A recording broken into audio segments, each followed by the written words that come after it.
This episode of Chins and Giggles is brought to you by Huggies. Baby butts rejoice. New Huggies Skin Essentials are here. A brand new dermatologist-approved line of diapers, wipes, and pull-ups training pants, all designed with baby's sensitive skin in mind.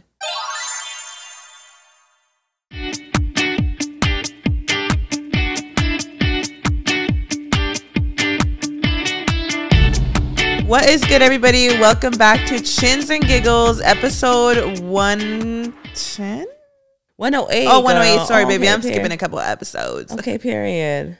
How you doing, queen? Girl, my morning has been a little rough. I need to talk about this because I have had the craziest allergies in the past week, and just the past week alone.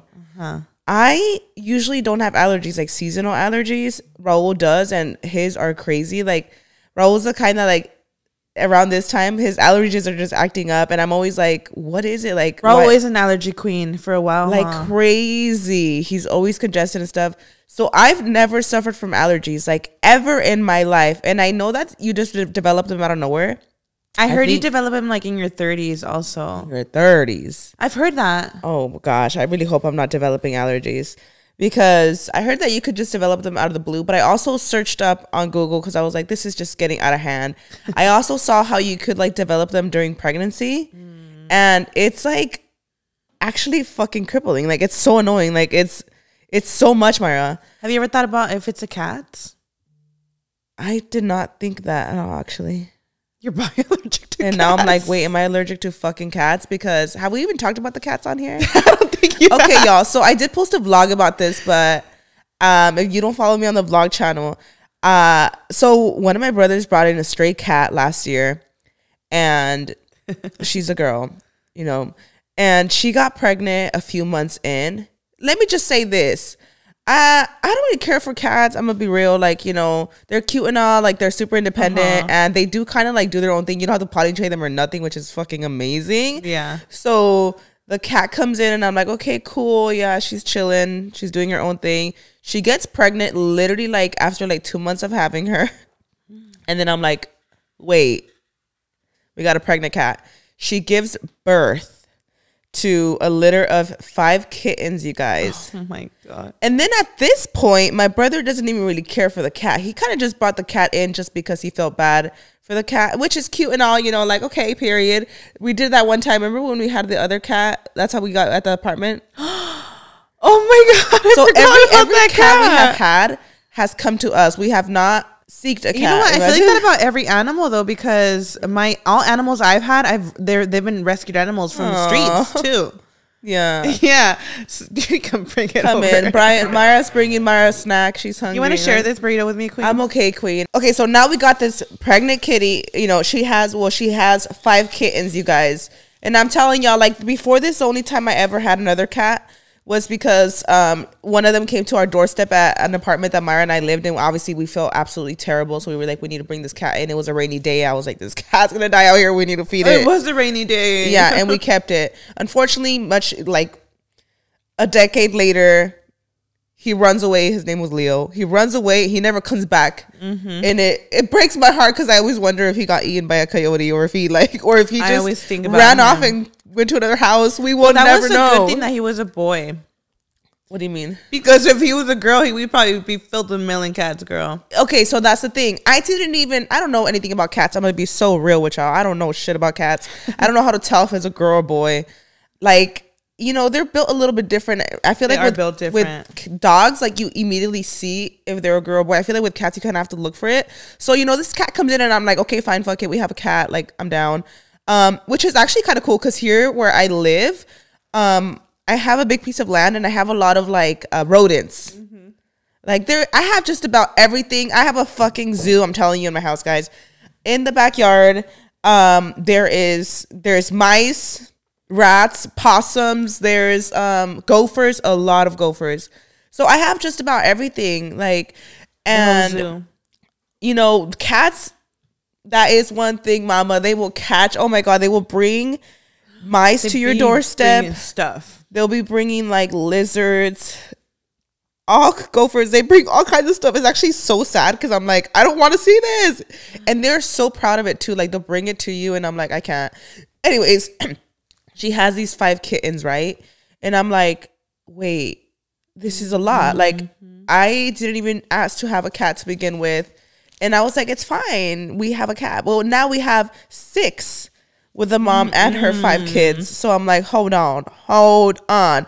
My plan was to rehome them. And I have had friends and family that are like, oh my God, I'll take this cat. I'll take that one. And I was like, period. Do you feel like you're getting attached to them? I feel like when they were babies, I did get attached. Because they're not babies anymore, girl. They're bigger than their mom now. They should have been rehomed months ago. Okay, so here's what happened. My brother brought them in. He brought the original one in, and he kind of just brought her in. But Jasmine got really attached to her. And she was like, I want to keep her.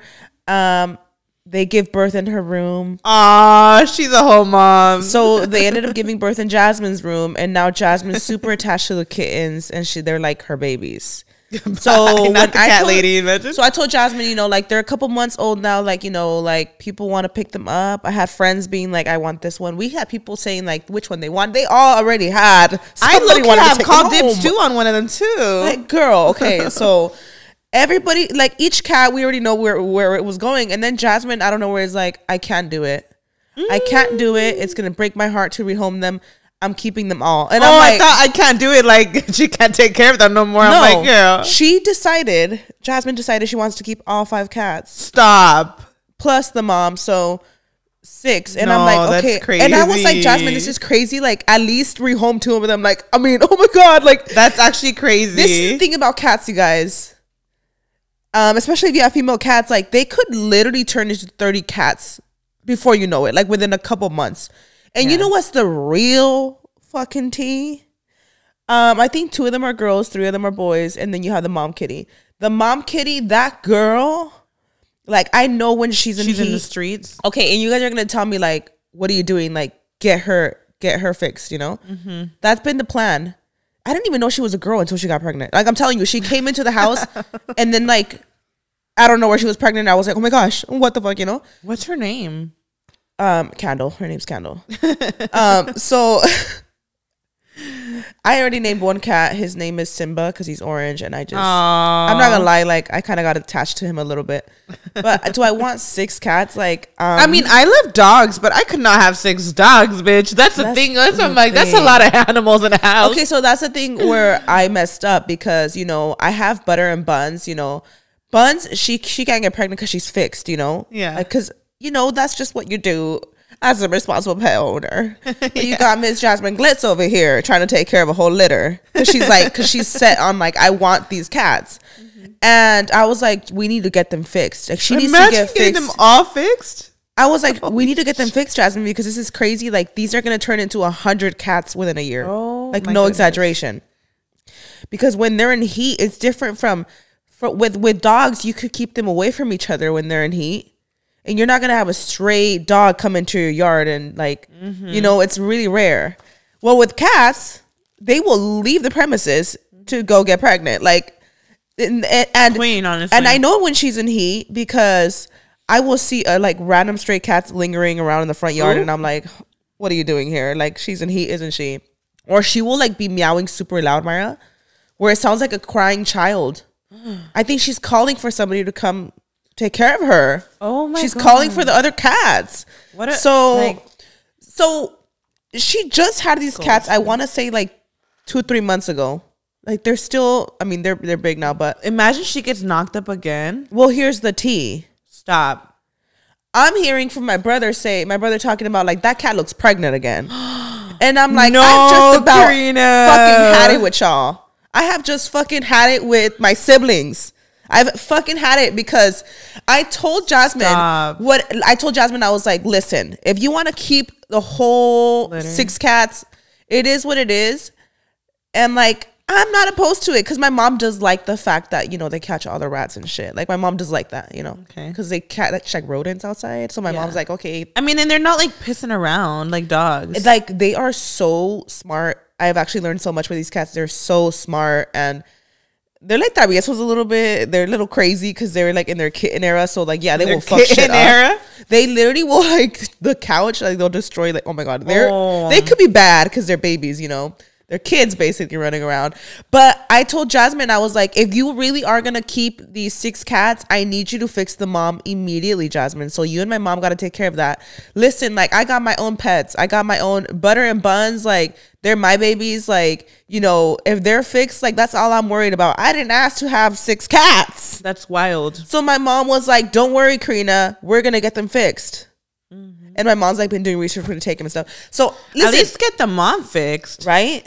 So now, there's rumors in this house that this cat might be knocked up again. And usually when if they just start looking bigger in general, like it's an obvious. And I'm just like, I'm like, okay, this is absolutely. Now I'm thinking like, no, Jasmine, like this, no, just no. We can't just be having like no.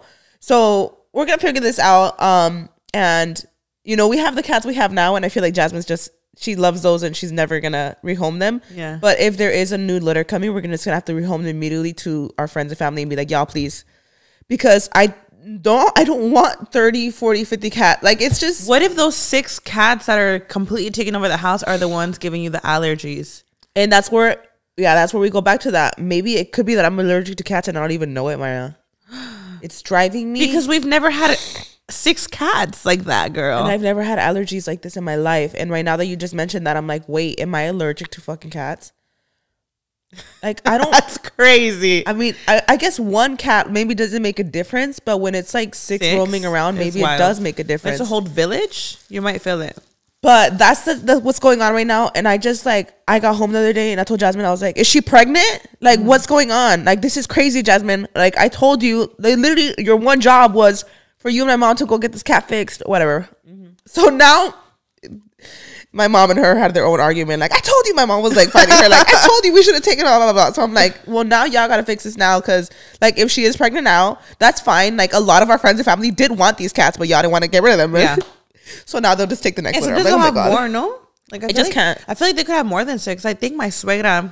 Don't say that. Don't say that. I went to her house recently. She was like, "You guys want to take a cat? Like we have so many. They have like 8 cats. Like a lot, girl." Your suegra has 8 cats because the cat got pregnant too. Okay, and that's the thing. Like it's really hard. And I was like, my sister's already trying to get rid of her cats. I'm so sorry. I had a friend text me the other day because they came over to Mia's birthday party, so they saw I had a bunch of cats.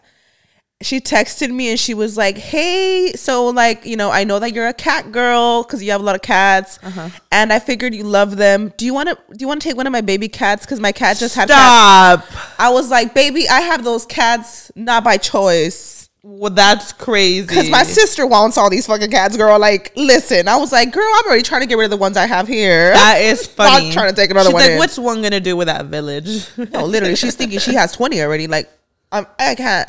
That's crazy. Anyways, I'm really thinking now, like, am I fucking allergic to cats? It's insane, Mayra. Or it could be so bad. If they go away after the pregnancy, then you know it was that. If it still continues, then you know that it's the cat. So bad.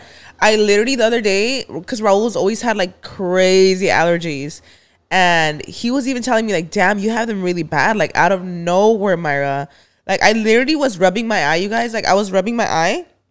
I'm so congested that I was rubbing my eye and my eye squirted. Like my eye literally squirted. That's crazy.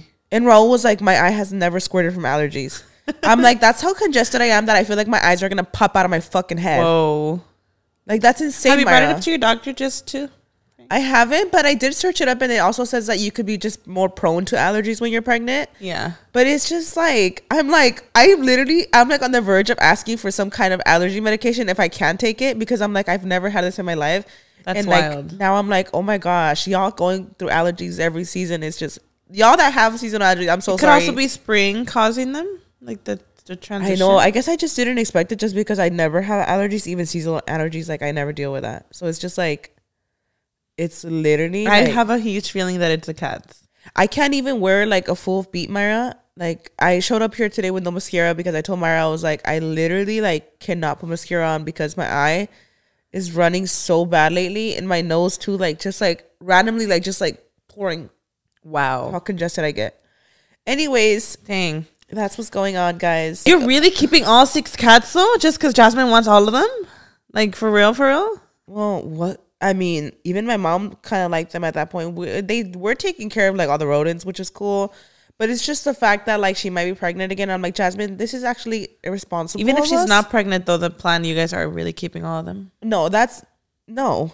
If she's pregnant again, if she's not, then yeah, we probably are. They're already here, you know. We've kind of got used to them. I don't know, but I was just telling Jasmine, I was like, no, girl, like no, that's not how it works. You need to get her fixed. Like if you guys need to fix her, like that's ridiculous. That's anyways. Wild. Let me tell you, girl, I dyed my hair. Oh my god, yeah, that's right. I know if y'all are watching, like, wait, something looks different about this heifer. My original plan was to go like blonde, kind of like the balayage that I've had before, but that's your look. So I'm basically brunette. I don't think I really have much blonde going on, but that's fine. I know like going blonde is always a transition anyways. We were kind of working based on like what my hair could tolerate, which I was really shocked. Like going from black to blonde, like I feel like my hair did pull really well. But I feel like the extensions we also had to work with, they were more on the brown side. So we just decided to stick to like the brunette vibe. Maybe for the next round, we can go a little bit blonder. I'm here for it. It's giving like honey vibes. Like I like that. I think it's cute. I definitely do want to go blonder though, just because I feel like I feel like with me, like either I want it like pitch black or I want like the balayage blonde. Okay. So the transition getting to where I want, it's like it has to happen. I think when going blonde, if you go blonde overnight, your hair is going to be fried off. Like that's the reality of it. So you're not going to get the full satisfaction the first time. So it's just like adjusting to it. Cause like, I also don't feel like I've been brunette. So I'm like, okay, this is different. Like I'm like adjusting really to it a little bit. I like it. But if it's going to get me to blonde one day, it's fine. I actually like I feel like it's like, the brunette is like, what's the word? Transition. I'm kind of like living for it now. In the beginning, I was like, oh shoot, it's like it's a change, but I feel like I like it. I feel like if I were to ever dip my feet in some blonde, I feel like I'd start with this. I don't think people realize that you were like a red hair girl for a while. I was red hair girl for a long time. Even on YouTube, I had my red hair era, but it was more like burgundy. Yeah. And I always have like my moments where I want to do something different with my hair, Mayra, because I feel like I've always just had black hair.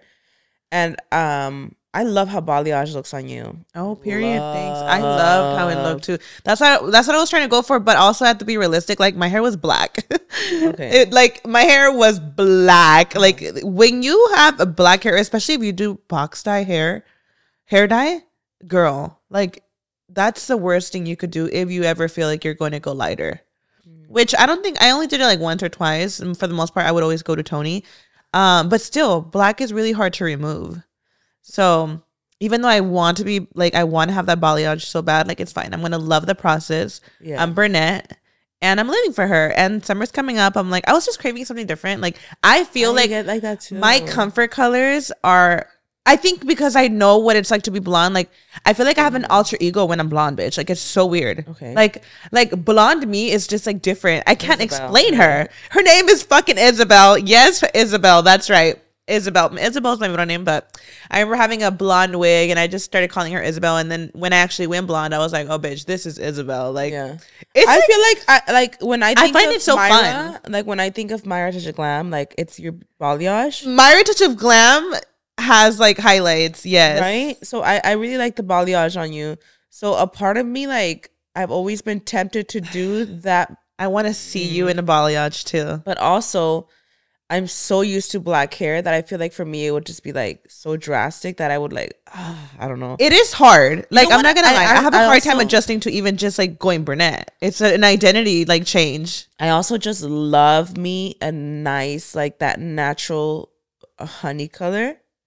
Like the ashy brown. Like the ashy brown that like what your hair would naturally grow out to be. Yeah, I think that's such a nice color too. But I feel like that's hard to achieve like as a dye.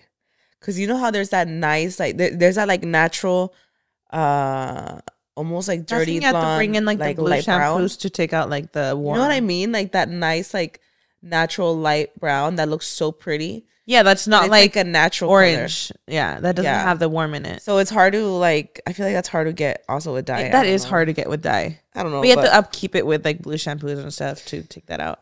I actually like that you like fuck with your hair like that. I feel like I'm so scared to mess with my hair. You used to fuck with your hair like that. Like you had red hair. Well, yeah, like high school days, I had like literally fire red hair. But that's just like I learned a lot after my hair like fried the fuck off my head. So I feel like red is really hard to come off though. Like out of any color, red is extremely hard to maintain too. It'll be in your hair for years until it outgrows. Even if you dye it black, you'll see the red undertones. Yeah. But it took me a long time to grow out the red. So I don't know if I could go back to red. I want to fuck around with wigs really bad. And like I've really been wanting to enter my wig era so badly, you guys. But I feel like I struggle to find a good... You're like, I'm traumatized. Just kidding. Like after that fucking wig incident at my engagement party, it's just a damn joke that I really walked around thinking I was hot shit with that on. Stop. Because I look crazy. And this is, mind you guys, this is me going to somebody getting my hair installed and stuff. So I looked absolutely crazy. Oh so now, yeah, I'm a little traumatized with wigs, baby.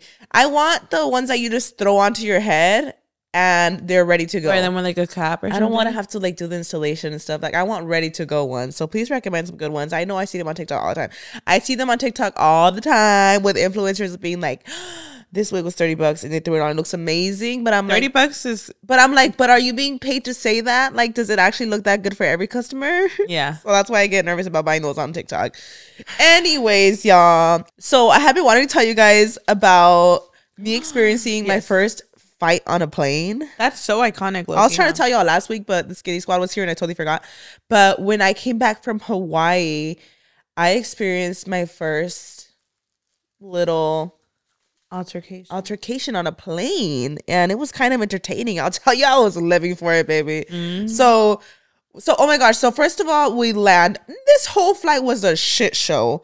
We take off like 2 hours late.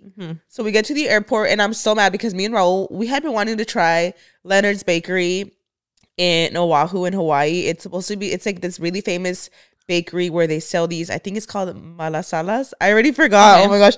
But they're so popular. It's like this really popular donut, Mayra. They're like filled and they're big and poofy and they look delicious. And it was really on our bucket list when we went to Hawaii to go to Leonard's Bakery. So we were like, perfect. We're going to go on the way back to the airport. We have time to spare. We're going to do it.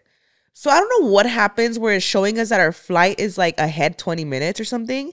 So we were like, fuck, we can't even do the bakery. Now we really don't have any time. So we have to go straight to the airport. There was a bunch of traffic. So we were like, screw it. It is what it is. We're going to have to skip out on the bakery. We go straight to the airport. We get there. We're like rushing through security because we're like, oh my gosh, like there was so much traffic. Like I cannot believe we were planning on going to this bakery. We wouldn't have made our flight, blah, blah, blah. Finally get through security. Our flight is not delayed, but the crew's delayed. Like the plane's ready to go. Everybody is at the gate, but for some reason the crew is delayed. Like the crew, the flight attendants and the pilot, they're delayed. I don't know if they were just hopping off another flight probably and that flight was delayed. Yeah, maybe. So literally, Mayra, they're telling us like, it looks like they'll maybe in the next 20 minutes, 30. And I'm thinking that we could have literally gone to Leonard's Bakery. We could have got our freaking donuts. We could have gone somewhere, sat down, fine dining and been here where our fucking flight wouldn't have taken off yet. It's the fact that we were like that supposedly it was like it had changed 20 minutes early and then now we're late. And I'm not kidding, like a good hour passes by and we're like, where is the flight crew? Like, oh my God. Where is the flight crew? Like, I'm literally thinking like, what happened to the flight crew? Like, are they at a hotel somewhere and there's traffic on the way back? What, are they getting off another flight? I don't know. But I think they were just probably on the way there and they're just late because I think you take a break after a flight. I don't know how that works. Yeah. And they end up showing up like a whole ass hour late. Stop.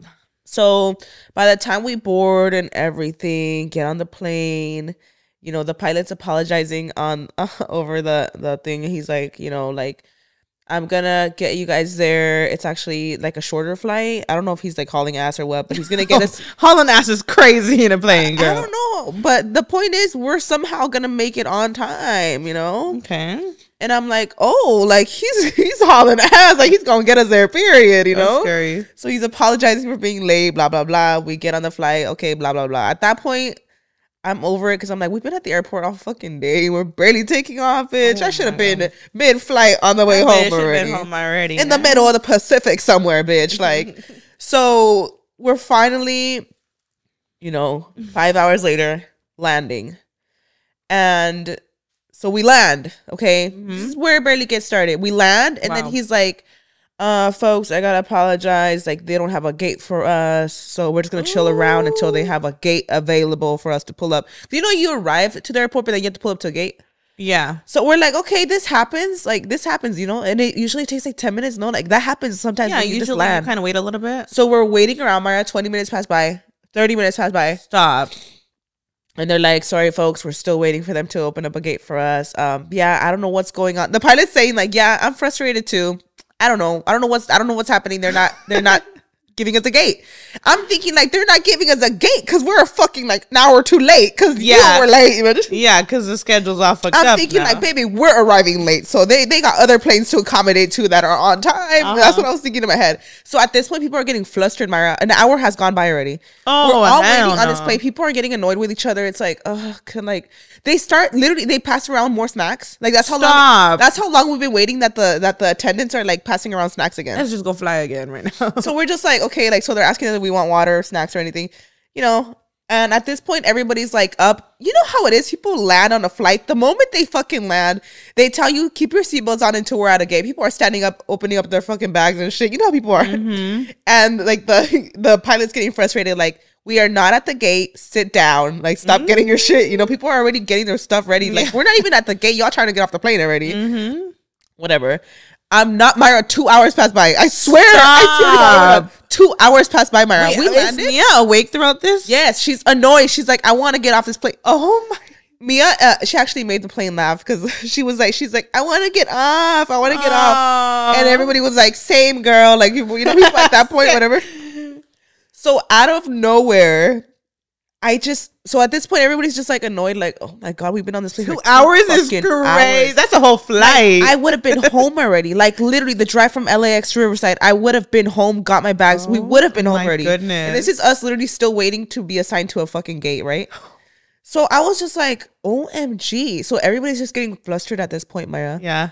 Out of nowhere, I just hear, the plane's like still dark. I just hear a lady saying, she starts yelling, I need help. I need help. Assault. She just starts like screaming bloody assault, like just assault.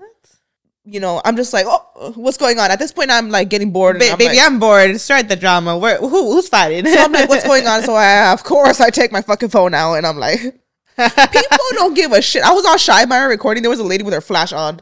Oh, in the plane on dark with her flash on. I was like, thanks for the lighting, babes. And that's just funny. And we were just there recording like all stupid. Yeah. And I see the flight attendants come out. Even the flight attendants are like ready, like, what's going on? Yes, we're bored too.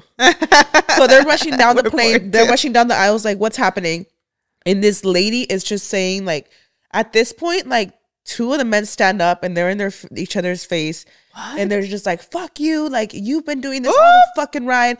Blah, blah, blah. At this point, I really think it's just that people were so sick of being stuck in the plane for 2 hours after it had landed. At this point, we've been in the plane for like 7 hours because the plane ride is 5 hours, So, apparently, from what I got from it was...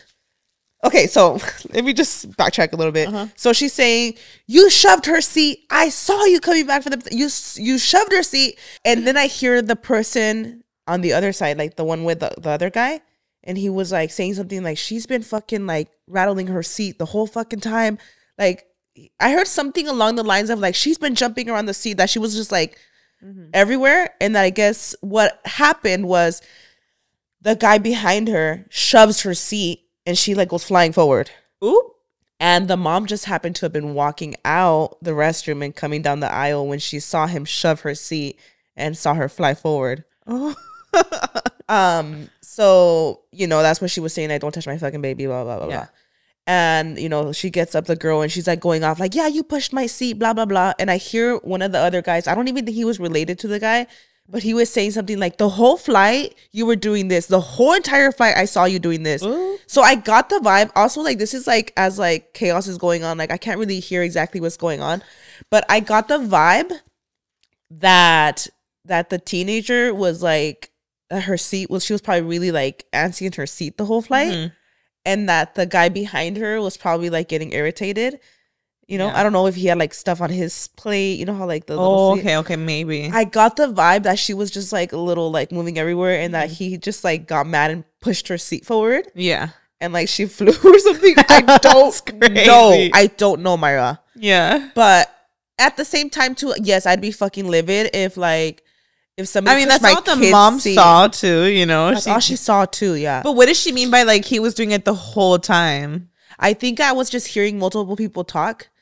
I think the one that, like, at the end, I got the vibe that I was like, I think the one that was saying, you've been doing this whole time. I think they were telling the girl, the teenager, like, you've been doing this to your seat the whole fucking time. Yeah.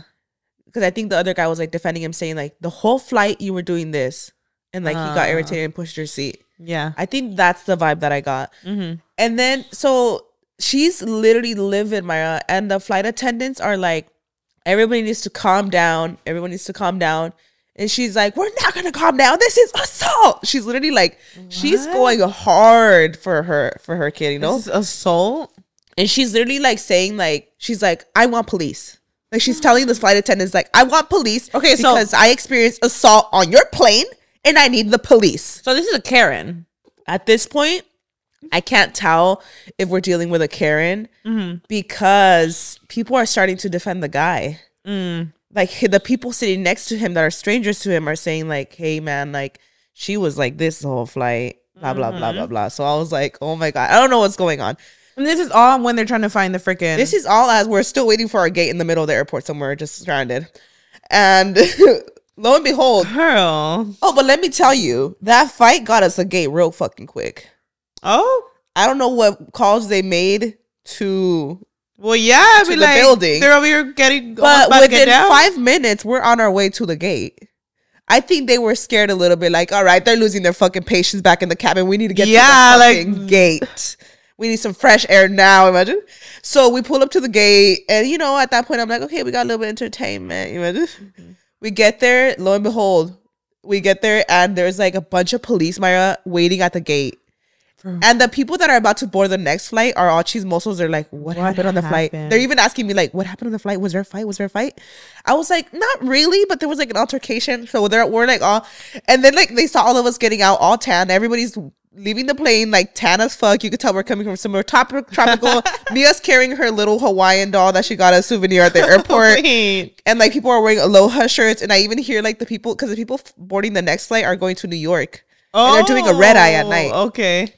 And they were, and I even heard a guy telling another guy, like, they were like, coming back from Hawaii on a vacation, like, what happened on that flight? Like, you know, they just got home from a vacation. Now there's a fight. There's police here. That's funny. So I just, you know, I definitely felt like a superstar walking out that plane because everybody was like, what happened? What happened? Everybody was like so cheese muscles because they saw that there were so many cops waiting. Anyways, that's wild. But yeah, they were talking to both of them, and I heard them again because I was being there nosy, and I heard a guy that wasn't even with him. Like there was random people going up to them and saying like, it's because like she was like doing this on the flight, and at the end he like pushed her, and the moms happened to have seen it, and like, you know. But I still don't know what happened because yes, if that was my kid, like I would be like, don't push my kid. It's hard. Like, fights that like it just does something to your blood. People were livid, Mayra. Like, no, like, not just livid, but, like, what is it about, like, us humans that we just, like, love, fight or flight? Like, no, we, like, live for it. Like, for the audience, it's a fucking movie. Like, bitch, I got my popcorn. Like, I mean, it's just so, like, why is it entertainment to us? The fact that you said, like, you were, like, well, at that point, waiting Mayra, for it at that waiting point. For 2 hours to get on. But even if you weren't. Flight. Right? And let's say it was just a regular flight. You're still being like, oh, what's going on? Like, why I think everyone is just a little nosy, and like everyone loves a little bit of drama. People love, I love a little bit of drama. I saw on TikTok that somebody was responding to a comment saying like, don't respond. Like, why would you respond to the negativity? Like, why give your energy to I saw that. Like, why give your energy to being a hater or like to drama? And somebody's like, but what if it gives me energy? Yeah, when shit talking brings me, I was like, what? No, yeah, all the people were like, it don't take my energy away though, baby. And the comments you're were feeding me with it. I'm like, oh shit. The comments were like, it doesn't take much energy. I was like, bye, I'm done. I know. I was like, girl, not screaming. But that happened on that was my first time experiencing anything kind of like altercation on a flight and stuff. And I mean, it was just like, you know, that's what happened. It was nothing about like, you know, like that girl, like how she was like, we need to get off this flight, blah blah blah, he's fake, or I don't know what was that. That was different. But there was that happened. But that's what happened on that flight. That was one hell of a flight, girl. This episode is sponsored by BetterHelp. We all carry around different stressors, big and small. When we keep them bottled up, it can start to affect us negatively. Therapy is a safe space to get things off your chest, y'all, and to figure out how to work through whatever is weighing you down. I feel like stress weighs me down in a way where I don't know how to express my stress, and I think I'm handling it really well until I blow up out of nowhere. Okay, and I'm like, okay, I'm not handling it well. I'm avoiding it. I just avoid it until I blow up. Same, girl. Sometimes I feel like I'm okay, and then all of a sudden I explode, and it's everything that I had bottled in. Therapy is helpful for learning positive coping skills and how to set boundaries. It empowers you to be the best version of yourself. It isn't just for those who've experienced major trauma, etc. Everybody can benefit from therapy. If you're thinking of starting therapy, give BetterHelp a try. It's entirely online, designed to be convenient, flexible, and suited to your schedule. Just fill out a brief questionnaire to get matched with a licensed therapist and switch therapists anytime for no additional charge. I feel like a lot of people try therapy one time and they say that it didn't work out for them, and it's because they didn't click with their therapist. Yep. And the good thing about this is that you can switch therapists, and that's the key to having, you know, therapy that is going to be successful to you, is finding the right person. So if you could switch as many times as you need to for no additional charge, that is amazing. That part. Get it off your chest with BetterHelp. Visit BetterHelp.com/Chins and Giggles today to get 10% off your first month. That's BetterHelp, HELP.com/Chins and Giggles. Chins and Giggles is proudly supported by Liquid IV. Whether you hydrate to live or live to hydrate, Liquid IV quenches your thirst faster than water alone. Liquid IV has 3 times the electrolytes of the leading sports drink, plus 8 vitamins and nutrients for everyday wellness, all in a single sugar-free stick. I'm either the one that stays hydrated between the day while I have like my Stanley running errands, or I drink little to no water, and until bedtime, I would chug like multiple glasses of water. Are y'all with me on that? Like, I do that all the time too, and I know I need to be on top of my hydration. So if I'm getting little water throughout the day, or even in general, even if I'm having a good drinking day, like at night, I'm gonna have my Liquid IV by my nightstand, and my Stanley too, I'm not gonna lie. When it comes to drinking water, sometimes it can get a little boring. It's bland, you know, sometimes you just gotta switch it up. My favorite Liquid IV flavor is green grape. Oh, it's just so good. It's so refreshing. I like the lemon lime. I'm here for flavored water. Like, for me, y'all already know, I talk about it all the time. I need my flavored water. I like the lemon lime flavor on the Liquid IV. The flavor that started it all, baby. Ooh, she's an OG. This sunny mix of citrus flavors is equal parts of zesty and refreshing. An instant fan favorite. I understand that, queen, because that one has been my favorite all along. And when it comes to their packaging, it is so convenient. Honestly, all the flavors are good, and I love that they have a wide variety. Like I said, I already love drinking flavored water, so the fact that it's keeping me hydrated and it's delicious, I'm here for that. And a plus, it's also non-GMO and free from gluten, dairy, and soy. I love that it does come in handy when doing a workout. Just in general, running errands, girl, because sometimes you just forget to stay hydrated. Your body is thirsty, girl. It's asking for it. Or just being jet lagged, just being tired, just a little like pick me up, and it's hydrating, you know? After a long day. So however you hydrate, grab your Liquid IV Hydration Multiplier, sugar-free in bulk nationwide at Costco, or get 20% off of your first order when you go to liquidiv.com and use code CHINS at checkout. That's 20% off your first order when you shop Better Hydration today using promo code CHINS at liquidiv.com. Oh my goodness. Did you hear about the whole Avery Woods thing on TikTok where she mentions that she's a boy mom, but she has a boy and a girl? So it was like a whole... Oh gosh, yes. Whole thing. I want to mention too, though. I think she removed it because I only saw people stitching. Of course, she removed it, Mayra. So, I just heard about it last night. How long was this Can I ask how long ago is this? Or I've been seeing it for a good week now. Can okay, so it had to be recent, right? For those of you guys that are confused, there is a TikToker named Avery Woods. She is kind of like a mommy vlogger. She has a son, which is her firstborn, and a daughter. Yeah. And she kind of went on TikTok just making a little, it was like a little vlog moment. But everybody, you know, those first 5 seconds of her talking was what shook the internet. Can I play what it was? So this is what she has to say. She had to say in this TikTok. My boy moms feel me on this, but my son has my heart and my soul. I obviously am obsessed with Stevie Lee. She is just the greatest little girl in the world. But my whole life, I always wanted to be a boy mom. And I remember when I found out I was pregnant with him, and I was just ecstatic because I was such a tomboy growing up. Anyways, the whole point of me making this video is I had to share his preschool photo with you. Yeah, okay, so the point of the video was her sharing his preschool photo because she was like, he looks so cute. But she had to, you know, start the video with saying like, my boy moms feel me on this. You have a boy and a girl. I feel like if you're calling, okay, so here's the thing. How do you feel about that, baby? Chime in the comment section, because when I watched that, I was like, ugh, it's a little icky. I'm getting a little ick from it. But until I opened the comment section, I was like, okay, I feel validated, because I was like, I hate when people talk like this. Yeah. She has a son, which is her firstborn, okay? Yeah. I understand having a strong connection to your firstborn. I get that. Yeah. She has a daughter, and I just want to know what you feel about this, Mayra. You are a boy mom. I mean, once I have coming from a boy mom, if I have a girl, I don't think I would be considered a boy mom anymore, just because I have like a girl. And I almost feel like it was almost intentional for her to like get people's like attention to keep watching her saying that, which doesn't make it okay. But I feel like just thinking like how some like people that content create think like that was like her way of like, I'm gonna grab them, and like even if it comes off wrong. Am I making sense? So? Because I think she's obsessed with her son. And that too, because I feel like the butt in it is just, it kind of makes it the butt gets me. The butt got me because I'm like, as me being a girl and my mom like let's say she had started that about Luis, and I'm seeing this like her literally saying that, I would feel like I clearly don't. I'm nothing. You clearly love this child so much more than me.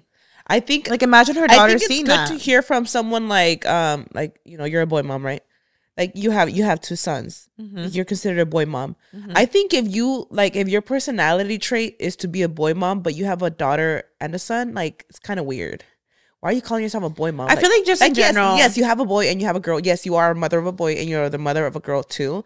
But like to claim boy dad, boy mom, and you have both children, it's just like, it gives me the ick. I feel like she definitely could have worded it differently. Like I think maybe just in general, she has a strong connection with her son because it's her first, but I think it's just so sad because she does have a daughter. Like that daughter could see that one day. Like imagine as a child seeing that. As someone who has a daughter, I hear it all the time. Like, and like I'm not gonna lie, I feel like I definitely like I'm the one contributing to that bullshit because no, and I feel so bad because now that we're like really analyzing it, I'm like, oh, I'm really that boy mom. No, let me tell you, you're not. Because when when I see someone, like when I find out someone's having a boy, like and maybe you could think the same way. Like if I were to get pregnant and I was having a girl, maybe you would feel the same excitement because only you know that bond you have with your girl. So that's how I feel about like my boys. Like Noah. So for me, I've heard it all my life though. Like this was me before having kids. Like I've heard it all my life how like naturally the boys like super attached to the mom. Like naturally they're just like super bonded, and how the girl's always attached to the dad, you know, daddy's girl. And I'm not gonna lie, like even myself, like I can't wait to have a girl one day just so I can see that bond that they have, because that's what people say, right? So naturally me, like Noah is like attached to my hip. Like that's something maybe if he was a girl, he'd be the same. I don't know. But Noah is just like, anyone you talk to, like you know that he's like obsessed with me. Yes, I think Noah is a huge mommy's boy. Yeah, and he loves Brian too, but like if he had to choose, he would choose me. And I will say that in our experiences, I will say that my daughter is a daddy's girl. Yes. Yeah. I don't have a son to speak on saying like if it's a factor or not, but yes, you do hear. I know you do hear a lot about saying like my parents. And maybe I'm contributing to that though by doing that. You're not, because you just your only experience is a son, so you're speaking from your own experience. So, and the same. She has a son and a daughter, and same thing that's with different. That part, okay, that part, because me, like, I'm only talking about my experience, and it's something I do say, like Karina, like I tell her, I'm like, oh my god, if you have a, this is like, and it's like. It's crazy because she obviously has an extreme bond that's unbreakable with her daughter. Extreme. Obviously, she's my daughter. When I'm telling Karina, like, I tell Karina, I'm like, oh my god, if it's a boy, like that baby's gonna be so attached to you. And I forget that, like, and you don't. She's say Mia's daughter. I mean, she's Mia. Sorry, Mia is her daughter. Like, that's an unbreakable bond. Period. It don't matter if she's a boy or a girl. Yes. So that's when I think I'm like, okay. I think when people word it that way, we're wording it a little because wrong. If we really dig deep, even when you're pregnant with, like say you have your daughter first, like I think just naturally people want you to have the opposite sex just so you could have your pair, right? I understand that, because even like as a parent too, like you want the best of both worlds. Yeah, I get that, right? Yeah, I think that sometimes people could word it differently. Yeah, because there is people that will straight up come up to me and say like, I hope it's your boy so that you could experience the bond. Like, do you really think that because I have a girl, I haven't experienced that type of bond with a boy? I know that they're different, and I know that each child is different, but I think each child... Yeah, like, when you word it like that, it is crazy. I think like, each child is different. And, like, even if... Like, let's say I have another girl, for example, like is she gonna be a daddy's girl or a mommy's girl? Like, you just don't know. Every kid is different. I feel like that's very true. I think every kid is different. Yeah. And I think when people word it like that, when they tell you like, I just can't wait for you to have a boy so that you could, obviously we still don't know the sex of this baby. I mean, the boy mom's gotta fucking chill though, because like I do see it on I didn't know like how much of a controversy it was till I guess I did become a boy mom, and I hate to say it because I know like, that's like your only weird experience. It's your only, it's your experience. It's like if I have another girl, like I'm considered a girl mom at that point because I have all girls, right? But it's like me telling somebody, like, it's like me going up to somebody like, I don't know how you do it with boys. Yeah. I don't know. Like, that's like, don't say that. Like, they're all kids. Like, what? And this is that's like not related to like what's going on with her. I think right now we're just talking about like, people that walk around with their like pride of like, I'm a boy mom, I'm a girl I think mom. That's beautiful to embrace. It's cute to an extent. But I think there's a difference. Like, when you see like from boy moms to girl moms, I do hear it a lot about like how cringy the boy moms are, right? I'm like, are you walking around like telling the whole world you're a boy mom? Because some people be doing the most. No, but I think, Mayra, I genuinely think that it's not cringy to love being a girl mom or a boy mom. I don't think it's cringy. I think it's beautiful to embrace your kids because every child is a gift from God, period. Yeah. Like, I know that if I have another girl, I'm going to ride hard and be like, I'm a girl mom. Girls rule the world. Period. All cheesy, I think that's beautiful to embrace. Yeah. If you have all boys and if you have all girls, I think it's absolutely beautiful for you to embrace that. Yeah. I think it's cringy when you say comments like, I don't know, I could never have a girl. I don't know, that would just be too hard. Or that's like crazy. I could never have a boy. It's like me saying like, well, I have a girl, so hopefully I have a girl because I can't imagine raising a boy. It's like me saying that. It's like me saying that, like, cringe. Don't say that. Like, don't you feel like people say that though, like, respectfully? Like, don't you think people say that, especially after they find out the gender, just to make themselves feel a little better that they didn't get the opposite sex? Probably. And like, you don't gotta fake all the funk, baby. You don't have to do like all that. Okay, like for me, right? Like, I've had 2 boys back to back. Do I want a girl? Yes, absolutely. If I get my boy, that's fine. Like, I'm gonna embrace it. It's a blessing. I think it's okay to be honest. I would want my pair, of course. Like, I think it's really normal for you to be honest because I'm not gonna bash like, well, I'm glad I didn't get a girl because this, I've heard that, or it's like me having like if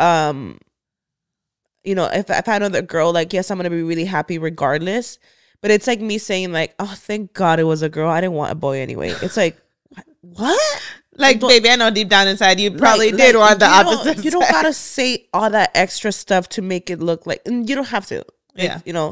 Like, because, even sitting here right now, you guys, like, I could have either or, because I still don't know.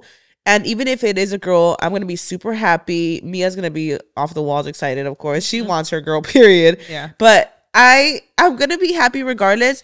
But of course, yes, naturally, I'm like, I want my pair, because you kind of almost feel like, okay, two and done, they got my pair, you know? Yeah. But like, yeah, like if I have another girl, like, you know, I am probably gonna long for the opposite sex eventually, and that's just completely fucking normal. I don't think there's anything wrong with that. I don't think it means that you're not appreciative of what you have. Yeah. I don't think it means that you don't love what God decided to give you. I don't think it means any of that. Yeah. It's just wanting the best of both worlds. That's literally it. Going back to this, I know we're like derailing a little bit and getting too deep into it. Going back to that though, Mayra, she has a son and a daughter. The issue that I have with this is it's like your children. You're saying like, well, these are my kids. This is my daughter, but this is my son. It's my like pride and joy, my heart and soul. And she's cute too. Yeah. That's literally what she says, Mayra. I don't know if you actually analyze the video. She's like, my son has, my boy moms will understand this. My son is my pride and joy. He has my heart. He has my soul. And what's her daughter's name? Stevie is so cute too. She this, she that. Even the way she's wording stuff, when she talks about her son, she's like, my soul, my heart, my this. When she brings up her daughter, I can't tell if she's talking about a random kid. She's like, she just refers to her as she. She doesn't say like, and my baby girl. She just says like, and Stevie, she's wonderful. My soul, my heart, she's wonderful. Like, you don't even see I'm probably really reaching for this, and I don't want to do that either, because I think it is absolutely horrible as a mom to get judged over shit like this too. I've seen moms online that sometimes they get, you know, picked apart. Like there's the mom that has her 2 twin baby girls on TikTok, and they're like the cutest little girls in the world. Oh yeah. I recently saw that she was like getting hate saying that she prefers one over the other, and she was like, are you serious? Like that I'm like, that's so fucked up for people to even like say that, because like you love your kids regardless. And look, I know that I don't want to go in too much on Avery Woods, because I do feel that like maybe she's just wording shit differently. Yeah, like I think like realistically speaking, like I do think it came off very wrong. But like comes off wrong. But like, does she truly like? I think she worded it wrong. I think it was worded. I don't know, Mayra. I do feel like I'm like, why would you post that? Like maybe what she's saying is like her firstborn really just like, there's something special about the firstborn, and it's not necessarily like a favoritism thing. I think that naturally there has to be something that stands out about the firstborn, just because they teach you, like they literally made you a mother, and they teach you so much. And I understand having that really strong connection to your firstborn. Yeah. But I think the way that it's worded, where she's like boy mom, like she's not really saying first, but it's like boy mom, and she, you know, and she's. I just feel like I'm trying to see it as like see it for what it is. And a lot of times, like even growing up in a Hispanic household, with boys and girls, like you're assigned different roles. And like in the Hispanic household, at least from what I've experienced, boys are treated like fucking kings. Yeah. And it's so cringy. Mm-hmm. It's actually really cringy. That's what I'm looking at, Mayra. I'm not looking at it just based off what she's saying and thinking like, whoa, the words kind of were twisted, blah, blah, blah. I'm looking at it in the bigger picture of like growing up with siblings as a girl and knowing the differences. And like boys are really treated like kings sometimes. They are. They don't do. But you know what's funny though? I asked this to Brian, because Brian was raised it was just him and his brother. She had 2 boys. Yeah. And I've asked, I'm like, so, like, who did the cleaning? Like, did you guys even help? Because growing up, we were the ones doing the cleaning. Like, the boys didn't do shit. So, I asked him, I feel like maybe his mom had no choice because she only had 2 boys. But he said he was very much doing the laundry. He was very much mopping. That's good. Because she didn't have a choice. Pobrecita, like, I wouldn't too. Like, girl. Well, and I think that's... Well, first of all, I think we've learned from our parents, don't matter what sex you are, you're helping me clean the house. Yeah, and like I love my parents to death, but I do feel like growing up, like the girls were doing everything and the guys got away with just about fucking everything till this day. Wait a minute, till this day. I'm like, the shit that you would get me in trouble for as a kid, versus my brothers, the shit that they have. Do you think it's still a problem though? Like, because when I talk to Brian about Noah, and if I have a daughter, it's two completely different things. I understand being more protective over your daughters. Like, I understand that in the real world, like, naturally you want to protect your daughters more. I get that. I do understand that. Mm-hmm. But I do feel like there's an obvious difference, at least in some households. Yeah.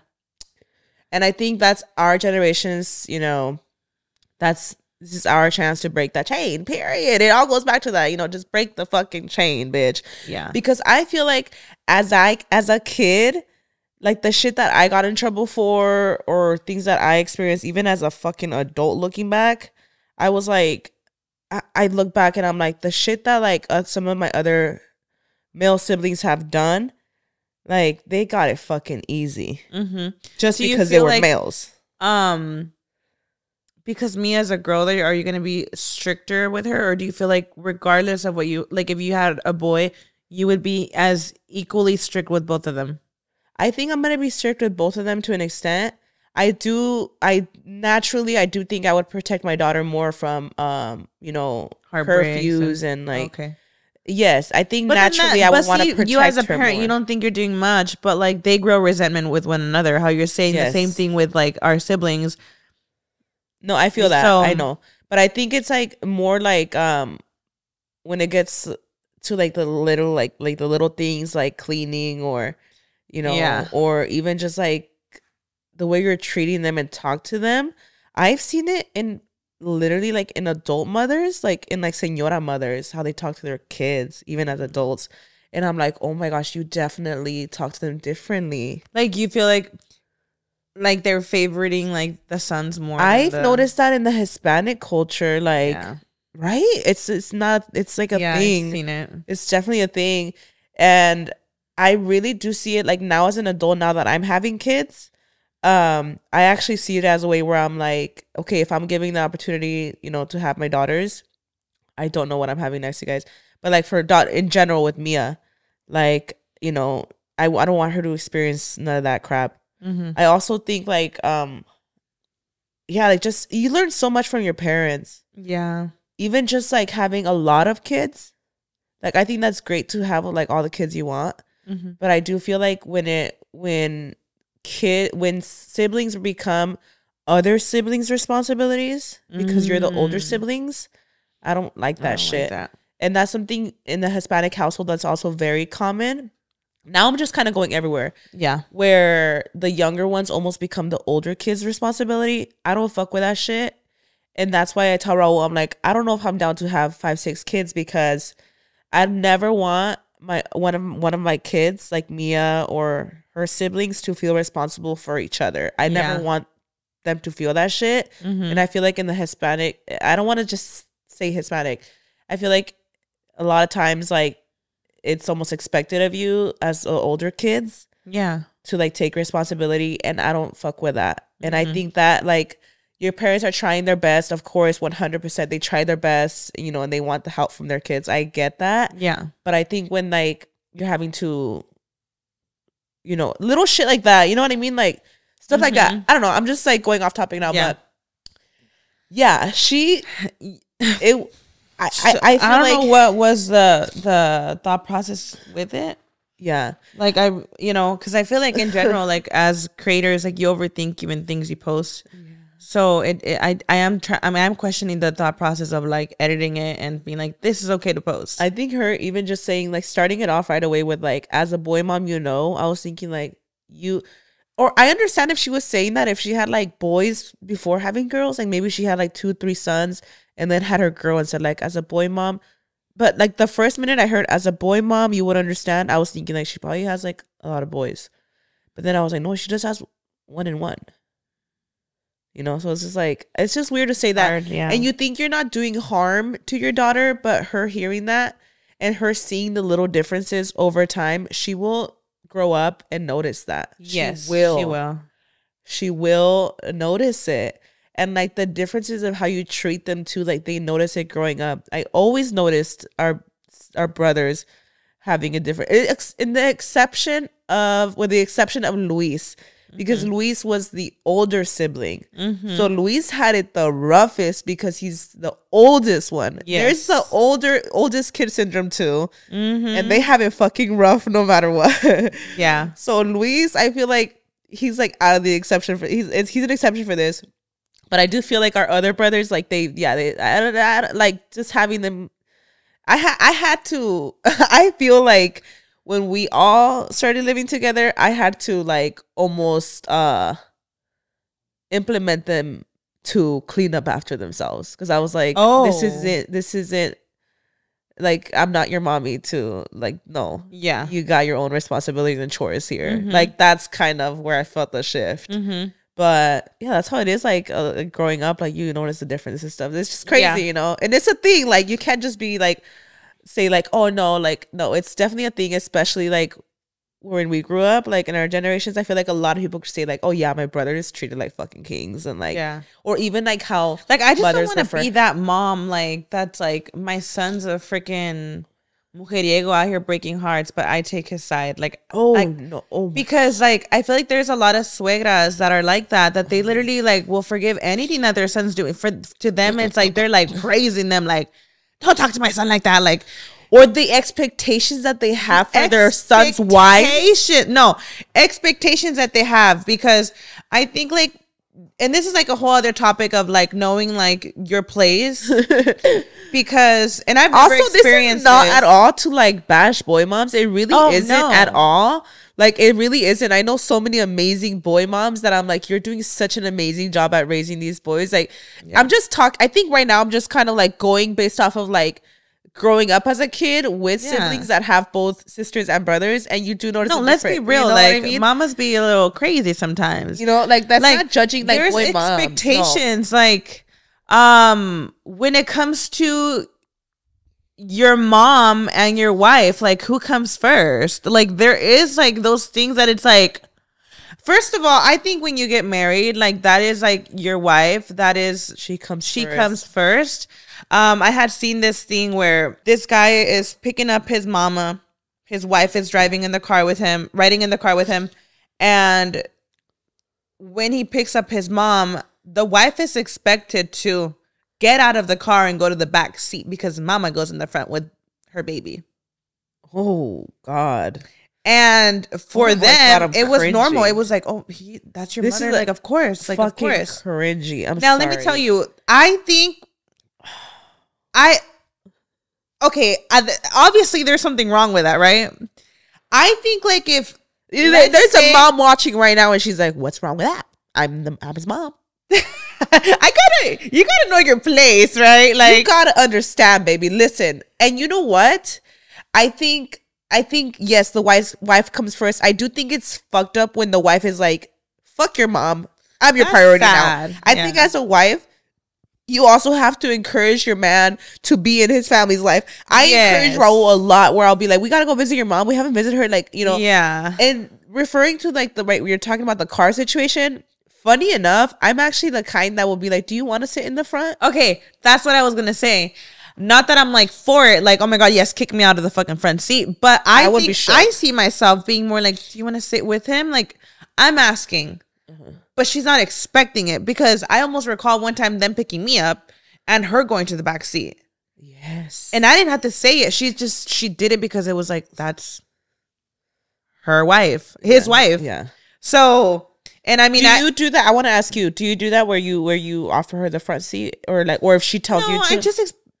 I think naturally, you know, we pick her up and she just goes to the back seat. Like, I don't think it makes me a bad person to expect it, but if she told me like, I want to sit in the front with my son, like, go off, like, you know. But if she had like, if it was something like that situation where like I was like out of my own will, like, get in the fucking back seat, it would be a little crazy. Yeah. I would be like, okay. Yeah, if I'm picking up my suegra, like if we're picking up my mother-in-law, like, you know, I just expect her to get in the car. I'm not going to be like, let me get out. But if the three of us are out together, like if me, my mother-in-law, and Raul are out together, like running errands or whatever, we're hanging out. Yeah.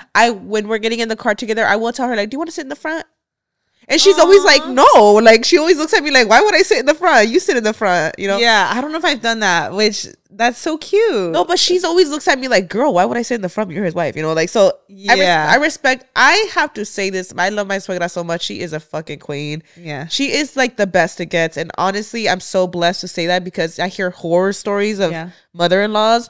And I really feel so blessed with my suegra because she's seen, she has her kids and like, she sees, things happen between, her kids' partners and stuff, just like the typical drama that marriages go through. Yeah. And she is never the kind to hold resentment towards anybody. That's my suegra right there too. If anything, sometimes like her own kids are like fighting because they're like, nah, that's not okay, or blah, blah, blah. And she's like, no, like I'm going to respect all of your husbands and wives. And I love her so much for that because she's never the kind to like, oh my gosh, I love her. She's a perfect. No, that's so beautiful. And I've told her, Mayra, I actually had this conversation with her recently. And I told her, I was like, I just want to tell you, you're an incredible mother-in-law. Aww. Like I told her, I was like, you are literally like I see how you are with like all your, all her nueros. Yeah. All her, sons and daughters-in-laws, and she's just so good. I was like, you don't get involved in anything, even in moments that you have reason to and stuff. You're so amazing at that. Like, and I'm like, that's iconic of you. The patience is beautiful. Yeah. And she says she's like, I just want all my kids to be happy, and that's all that matters. I'm like, you are a fucking queen, and I hope to be the mother-in-law you are. Period. I'm sorry. I feel that about my suegra too. I feel like if anything, she's dealt with certain people in her life that have came in that that I see, and I'm like, oh my God, my mother-in-law has a lot of patience because these people coming into her life, and maybe like if her and her man are fighting and they're out here talking shit about the family, and my mother-in-law is the kind that like forgives it all, and like if they decide to reconcile and get back together, she's there with open arms. And I'm thinking like, I love that. I have a lot to learn from that, because if I had and it's things that you don't think about now, but like if I have a son and he's like, him and his girl, when they fight, the girl's like talking shit on me and everything, it's going to be really hard for me to like see her the same again. This is being realistic, because I feel like a lot of people do that shit. Like once you guys are broken up, you hate the whole family, talking shit about everybody in that household. I want to be that kind of forgiving, because bitch, I feel like I would hold a lot of resentment. Holy shit. I know. I wonder what I would be. I really feel like I would. Like, I don't know. I'm trying to think, like, put myself in those situations. Like, obviously, your kids are going to go through their ups and downs dating people, and, their fights are going to happen, whatever. But I feel like when it involves you, like, I don't know how I would react. And I have a lot of learning to do, because if I have Noah and this girl that he's dating, if they ever fight and she's out here talking shit about me, like, I'm going to have an issue with it, seeing her again. Like, do you just ignore it, put it past you, and just fake it? Or at the end of it, you're just like, you know what, my kid, or you do it for their happiness. Like, that's crazy. I don't know. I have a lot to learn. Clearly, I mean, I got a few years to really. Our kids myself. Are literally babies, so. but you know what I mean. Like, my suegra too, super patient. I'm not the kind that really like tells her my issues. But even if I did, she wouldn't get in him. Yeah. She's not the kind. I mean, I've seen it, like, even with other people. Like, she's not the kind to get in their issues. It doesn't matter how terrible the situation is. I feel like there's suegras that, like, truly are super metidas. I don't think that's mine. Like, my suegra. No, mine either. Like, at all. She's, like, in her own little world. She's respectful. And that's admirable, because one day we're going to be suegras, too. Yeah, it's so admirable. Oh, my God. I'm sorry. I just had, like, a light go off right now, going back to the boy mom thing, and I hate to just like be all over the place, but it was a point I was trying to make, and it just literally popped into my head right now. You know how you were mentioning, you're like, oh, a lot of boys are attached to their mom. Yeah. And how, like the whole like, oh, boys are close to their mom and stuff. I have a theory that like people just see it that way, because a lot of times, like, how you hear about toxic relationships of mothers and their daughters, but you don't hear a lot of toxic relationships of mothers and their sons, at least a lot that people are vocal about. Maybe the boys are just not vocal about it, but I see so many relationships online of daughters talking about their rough relationships with their mothers. I think that's the toxic moms that are just, again, going back to, the whole boys and girls thing. A lot of times there's toxic as moms that see their daughters as competition. Oh, I've heard of that. And I think that is the most disgusting, that's crazy, vile shit for you to see your daughter as any type of. I mean, the fact that you're seeing her as competition, that you're already disconnecting yourself from like that. That just reminded me. daughter. I'm like, I see so many relationships online. You know, you see girls talk about like they have such a hard relationship with their mom, and it all goes back to that, like how maybe the reason that there's people saying like, well, boys are just so attached to their mom. I think the root here is the mom on how her relationship is with her kids. Because when you hear things about like, you know, like the mom having issues with a girl, they say, you know, a lot of times they're like, well, I see myself in her attitude, so we clash heads. It's like, no. Like it's I think it's all like, as you as a parent too, when you develop a bad relationship with your daughter, because I cannot.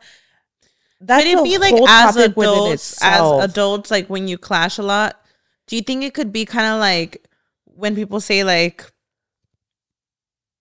two of the same people just like don't mix? It's like, think about like a woman's hormones, like, you know, I don't know. Could it be something that's like sick? A balance you have from like the son with the mom, there's like balance, and then with the dad and the daughter, there's balance because like he understands she might have her moments. I don't know.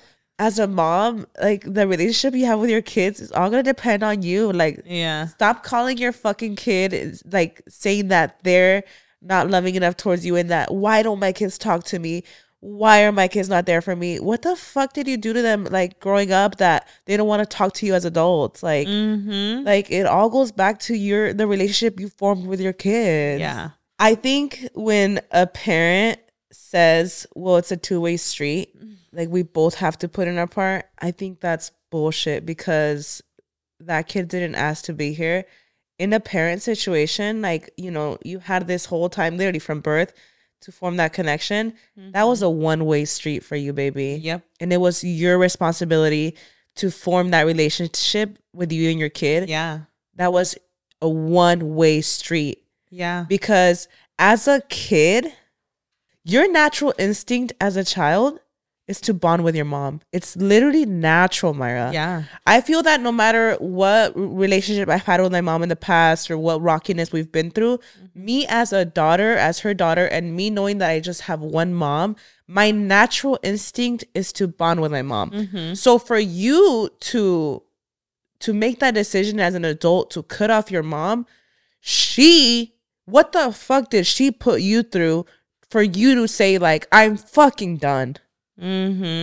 So as a mother, and if you're a mom dealing with this, you need to ask yourself, what did you do for them to want to cut ties with you? Because it was a one-way street. Fuck the two-way street. It's a one-way street. The whole time that they were babies into adulthood, yes, that part, it should have been a one-way street, and it was your responsibility to form that relationship with that child, so that later on, and I think it's very telling when your kids are in your life, when you're a señora already, I think it's very telling if your kids are in your life and how they raised you. Because if your kid is there for you, and you know what, there's a lot of situations where even in childhood, they felt that the mom wasn't there, and the kid still feels obligated and wants to give everything to their mom, whatever. But I feel like it is very, very telling when somebody cuts their mom off, and when there's that bad relationship, it's very, very telling. Like, what did you do for your kid to not talk to you? Yeah, you know. So that I just thought I'd throw that in there because you see so much of that, and it's like, dude, no. It's, as a parent, it's a one-way street, so baby. Sad, like when you have like issues with your parents. I think that's so sad, right? Because I feel like with anything else, you can have all these different friends, someone to fall back on, but like a mom, you only have one. You only have one, right? Correct, right, Mayra? So a lot of times people will say things like, you know, people that dealt with toxic, narcissistic parents. A lot of them will say, like, you know, as adults, they made that really hard decision to cut them off. And they made that tough decision, and that was really hard for them. And sometimes people could tell you, like, why would you cut them off? That's your only parent. Why would you do that? And you almost feel bad for the parent. It's like, okay, I get it. Maybe they weren't ready and maybe they fucked up bad, right? Why make the kid feel bad about it and saying, like, but that's your only parent. One day but that's your only parent. But what have they gone through? How many times have they tried? You don't know how many times they've put up with them, and they're like, yo, like when people say like, you know, blood is thicker than water, and some people are like, no, fuck that, like family doesn't mean shit. You know, some people really do fucking go through it where it's like, yeah, like why would you compromise your own peace just because family is blood? That's true. Like, why compromise your own peace? Like, what? Like, you know, you're a whole ass adult. You need to put yourself first at that point.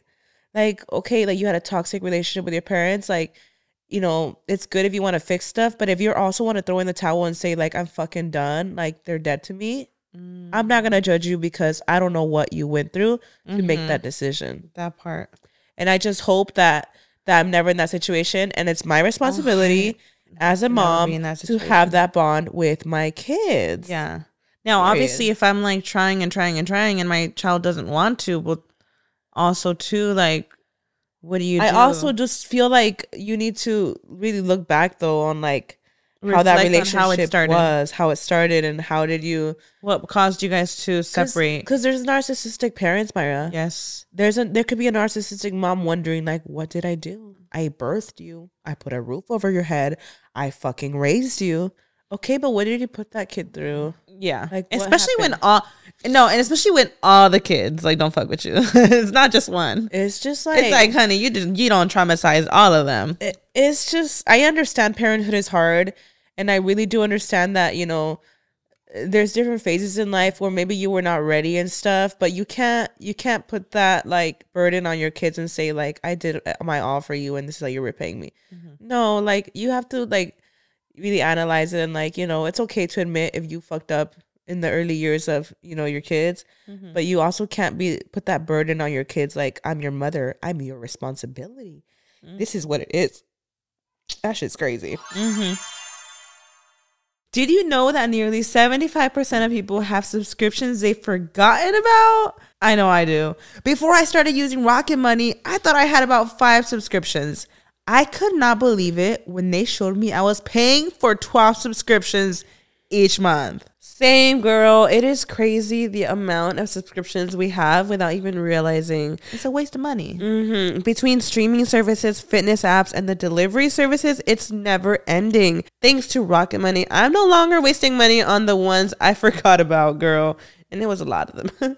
And listen, y'all, I'm gonna be so for real. I've always struggled with finding time to manage my finances. I kind of just like avoid it. Because girl, at the end of a busy week, the last thing I want to do is spend time budgeting all of my expenses or tracking down customer service teams to cancel old subscriptions I no longer use. But now I use Rocket Money and it does all that for me. Yes, girl, it takes out all the weight. With Rocket Money, I have full control over all of my subscriptions and a detailed view of my expenses that's easy to read and go through. And let me tell you, girl, sometimes we need that reality check, baby, because we be overspending. I can see all of my subscriptions in one place, and if I see something I don't want, Rocket Money can help me cancel it with a few taps. It's part of my routine now just to check my app to track those expenses. Yes, I love how the dashboard shows me my monthly spendings and I can easily compare it to previous months. I've actually been staying on budget, and let me tell you, that's a first for me, girl. And I'm telling you, I had to download this app to realize my problem, girl. And it really does keep me on check. And the problem is me. You imagine? Right? Rocket Money will even try to negotiate lower bills for you, y'all, by up to 20%. All you have to do is submit a picture of your bill, and Rocket Money takes care of the rest. They'll deal with customer service for you. Stop wasting money on things you don't use. Cancel your unwanted subscriptions by going to rocketmoney.com/chins. That's rocketmoney.com/chins. rocketmoney.com/chins. This episode of Chins and Giggles is brought to you by Huggies. As a first-time parent, seeing my baby with a diaper rash, I felt so bad because it has to be painful, girl. It's the worst. And it makes a fussy baby, and that could be frustrating as well. Of course. Baby butts rejoice. New Huggies Skin Essentials are here. A brand new dermatologist-approved line of diapers, wipes, and pull-ups training pants, all designed with baby's sensitive skin in mind. I'm so excited. I'm about to have a newborn, baby. I'm ready for these. The Skin Essentials diapers features the Skin Protect liner, which helps to take care of ick and stick that can cause a rash. The Skin Essentials diapers helps protect against the top 2 causes of rash by managing moisture and runny mess. And the wipes are thick and have 0 harsh ingredients for a great, gentle, clean Sounds like a dream, girl. I am so excited about this. Genuinely so excited. Pull-Up Skin Essentials has got your big kid covered too with a training pant that is ultra soft and breathable to help protect sensitive skin throughout potty training. I am in the middle of potty training right now, so this is going to be great for me, mama. Girl, with my 1-year-old, I'm going to be right behind you next year. Learn more at Huggies.com. Once again, head to Huggies.com to learn more. You know, I feel like I've always had, like, as an adult, really good relationship with my mom. I feel like as a teenager, I was just a really rebellious kid. I know. I was going to ask you. I know it's changed as an adult. I know, like, when you were younger, I was a fucking it was child. a little rocky. I was a kid. I was so... Also, I did want to ask, because we're talking about, like, resentment. Did you ever, this is just getting real, did you ever feel like any type of resentment that maybe you didn't have that closer bond with my mom? No. Okay. And it's because I could recognize as an adult, I could recognize that I was a bad kid. Okay. So I think like that's when you were different. young though, like were you like, No. why the fuck is she closer to her or? No. I think as a kid, I think as an adult, you recognize a lot of things, and it could have been opposite. I could have grown up as an adult and been like, damn, my mom was fucked up, blah blah blah. But I'm really recognizing it as an adult, like as an adult now, I'm recognizing that I was a fucking hard kid to deal with. And it's crazy because I feel like as, you know, now in my 30s and even in my 20s, I became such a good kid, you know? So when I was 14... What do you think it was? Do you think it was some like things that you were just dealing with, like breakups? I think at 14... What made you guys, like, wasn't my mom also... Do you guys just didn't clash? Like, I think when I was around 14, guys, 14, 15, 16, 17, like those years... I think I was just in the phase of puberty and like just being really like, I would just talk back a lot. And I guess I do remember like, you know, other brothers also being problematic and like they didn't get half of the shit I got. I felt like I was an angel in comparison to some of my brothers. You know, because like... Yeah. I was like a bad kid, but like so was one of my brothers. And like the like, you know, it was like the bad shit I was doing was actually like pretty normal stuff that any kid would have gotten in trouble with. And we go back to like, because you were a girl, you probably got different treatment. I got fucking like the treatment, not treatment. The castigos were a lot different, you know, like it was like the lectures were just like, why would you do this? Why would you do that? And it's like, no, and it makes me think like how strict parents are, because I do think about the things that you would get in trouble for, and they were not crazy. Like it was shit that every kid is doing at that age. Like, I've learned from my parents when I was gonna say when I become a parent. When my kids are older, there's gonna be certain things that I'm gonna be realistic with. I also think some parents are really, really traditional. I have the funniest story to tell you guys as an adult. It was not funny at the time. I was fucking devastated. But it was chaotic, girl. Let me tell you this story. Just because it's 2024 and I feel like I'm a parent now of a daughter and I think I would see things differently, okay? Yes. I was 20 years old already. Wow. This is like right before I got into like the social media thing. Yeah. I was definitely 20 already. Mm-hmm. I was already dating Raul. Mm-hmm. Wow, you were 20? I was 20. So you know, a 20-year-old, guys, let's think 20-year-olds, you know, there's a lot of traditional moms out there, a lot of señoras that, you know, that believe that this subject, I'm just being real, guys, okay? You know, like there's the generations, or, you know, it just depends on, you could believe it now even. A lot of señoras in my mom's generation believed that you should never move in with a man, you should never have intercourse with a man or any of that before you got married. And my parents really implemented that into our brains our whole life, where it was like, you will not move in with your man, you will not have intercourse until you're married. My parents were very about that life. Yeah.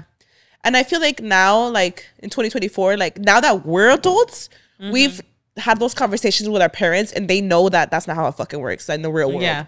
Like, definitely. You could think that that's what's happening. It's not. Yeah. And, you know, I was 20 years old, you guys. At this point, I was probably with Raul for, like, I want to say, like, a year now or so. Yeah. And the truth of the matter is, it don't matter how long you were dating him. It don't matter how long I was dating him for. I was 20 years old. Yeah. Okay. You know, do I see a 20-year-old and think that they're young and have a lot to learn? Yes, I do think they're young and have a lot to learn. Do I look at a 20-year-old that's in a relationship and think they're a virgin? I'm not thinking that. Yeah. I'm thinking there's a chance, very high chance, that they're having intercourse, whatever. Yeah. Definitely. So my thing is, I was actually like mortified because my mom didn't know about Raul yet. Yeah. So okay. I was already like dating Raul for like, I think it was like nearly a year at that point. And I got on birth control as a responsible queen would do. Yeah, exactly. Okay, I'm trying to not. Yeah. You know, at the time thinking like, I was gonna say teen pregnancy. I was already 20, but still, you know, whatever. Wow. I get on birth control, on pills, and it's actually the first time I ever tried birth control. So this is me experimenting with birth control for the very first time, where I decided, I was like, I think I'm gonna get on birth control because now I have, you know, I just started dating this guy last year. We're active now, so I was like, I'm gonna get on birth control. So I had these birth control pills in my purse. My mom finds my purse. I don't know what the fuck she's doing in my purse to begin with. Oh man. I don't know if she was, I think she was actually looking for something. I think she and was she thought I had something that was hers in my purse. So she finds my purse. She finds birth control pills with my name on them. And she immediately loses her fucking mind. This is what's so crazy when I'm thinking, I'm like, you know, when you're living with your parents and like you're still under their responsibility and stuff. I'm really looking back. I was like, was I 19 or 20? Like, I'm really looking back right now. Matter. It doesn't matter. No, I'm just looking back. I'm like, wait, but I just remember thinking like 18, the same shit. I'm still, regardless, I'm looking back and I'm like, I was like, is it that? Like now looking back, even if my daughter was 16, bitch, at least she's not getting pregnant at 16. And I love my mom to death, you guys. I love my mom to death, and I really do think it's just that, like, in her ways, like in her just old ways of thinking, she was just trying to protect me, you know. But I just remember at the time thinking, like, I can't believe you think, like, what? Like, you know. And of course, growing up, Mayra, of course, growing up, you know, we were always told that, like, you know, like, oh, yeah, you were a whore if you were active without getting married. Yeah. Like, that's literally how they thought back then. So I remember I was like, our whole the life. moment she found those birth control pills, my heart dropped to my asshole.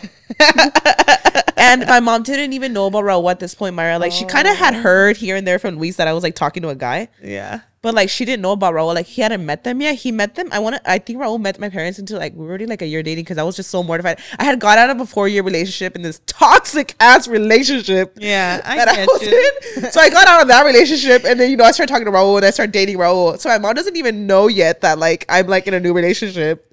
And I freaked the fuck out. Oh man. And my first instinct is like, as a kid, is to say that they're my friend's birth control pills. Yeah.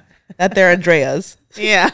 Our front neighbor, by the way. My front neighbor, that Andrea. We see like every single, we're like besties, okay? Andrea, I love you so much. I'm sorry I had to blame you. Did you know that? You blamed her? Yeah, but I remember one time also, me and Andrea were trying hookah in her room for the first time one time, and she blamed me for it too. So I feel like that's what you do when you're made up for it. I feel like when you're a kid, you're a teenager, you freak out. 'Cause I remember one time, like, we were like, oh my god, we should try hookah, and like we tried it in her room, and her mom walks in and she's like, it's Karina's. It's like straight up, and I was like burn on the floor, the fucking the coal like burned through. And I remember she was like, it's Karina's, and her mom looked at me like, yeah, and then it's sad because like then they start yeah, like what did my mom think about Andrea when she thought about those pills? No, but she knew I was lying after that. But anyways, it's funny because I was just standing there like, this is not my hookah, this is hers, but whatever. We have to have Andrea on the podcast. Andrea needs to come on. Oh my god, we have so many stories. Me and her have stories for days. No, they like you guys have met our friends, but like Andrea, that's like a childhood friend, front door neighbor. We went through some shit together. So anyways, I blame my friend Andrea, and I'm like, they're Andrea's, like they're hers. I'm holding on to them. And then my mom's like looking at me like I'm stupid because she's like, it has your fucking name on it, you know? because it had my name on it. Anyways, so then I just burst into fucking tears. I remember you were crying about it. It's actually so sad. I actually had never felt so degraded in my life. Oh my God. I'm gonna be so honest. I would never fucking talk to my daughter like that ever in my life. And I think it's because I know that I don't have those old ways of thinking. I don't even know why I'm crying because I look back and I thought it was funny. No, because it makes me emotional too to think about. And also, like, I think, like, with your parents, like, you obviously hide so much from them and they see you as these, like, angels, you know. And they were just so strict. And obviously, like, in that time frame too, like, I mean, who was gonna back her up? Because if I back her up, she's gonna call me a fucking hoe too. Yeah, right. So we have to literally sit back and see Karina get humiliated, like being called a hoe at this point. Yeah, I was being called like a whore. Oh, my mom was like, "No me bajaba de puta." Like, it was like, I am like, she told me all kinds of shit. I was like, what? You know, and I really, like, you gotta look at it as like, my mom was this traditional Mexican mom. You guys, has nothing to do with her as a mom. It was just like really like, that was just a little toxic trait that I was like, y'all, like now Mayra, they know, because now as adults we've told them, like, y'all are just dumb to think that shit. So I feel like they think more realistically now. They're definitely more realistic. They think way differently now. But I just remember I was just like, okay, I just took it. I was just like humiliated. I was crying. I was like, I can't. Oh my God, I was so embarrassed that she had found those birth. I couldn't even believe that she knew I was active. It was horrible. She told me that I would never find a husband because nobody wanted to marry. She would tell me that too. That I would never find a husband because nobody would want to marry somebody who was not a virgin. That's crazy. And I was like, what? I was just like shook the house. I was like, no, she used to tell me that too. I think a lot of the times, and like, you guys, my mom's incredible. They don't know what the fuck they're saying. My mom's incredible. She's changed so much. I promise you. No, like, she has. And my dad till this day has some ways of thinking. I just remember thinking, like, this is all just what you know. Like, my other siblings have definitely done shit too. Yeah, of course. But like, I felt like I was literally like made to seem like a fucking whore. Like, I was literally made to seem like an absolute shame. Completely lost my value as a woman. That's literally what I was made to seem. And then me sitting there like, and I knew that it was bullshit because I was like, you literally are like, you have old ways of thinking. In my head, I'm thinking that, but I'm thinking like my mom definitely perceives me as this. So I felt like shit. Anyways, point blank, I had never told that story, but you know, so back then, like, go back to the boy. Our mans couldn't even like come, like they couldn't sleep over. So like I used to like vlog about this too, like earlier vlog days when like I had just got married. I made it very vocal about like, oh my God, like he's finally gonna sleep over. And people were like, this girl, LOL, like she's over here like making it seem. I'm like, no, like even though yes we were doing stuff, we didn't live together. Like we did not live together. That's just not something my parents were gonna allow. Think it's actually really, I think you should live with somebody like. And that's something that we've told our parents now that if Jasmine, because Jasmine, she doesn't want to get married. But people didn't believe me. That's how strict our parents were. Like, like that really was like, even if they were living with us, like they were living with us, it was here at the house, Karina. And they still didn't allow it. Okay, this is what, and this now is how, times have changed. And I feel like also growing up, they told us so much about like, this is how you should do it. This is like, you should get married first, then move in. And they just like engraved all this in our heads.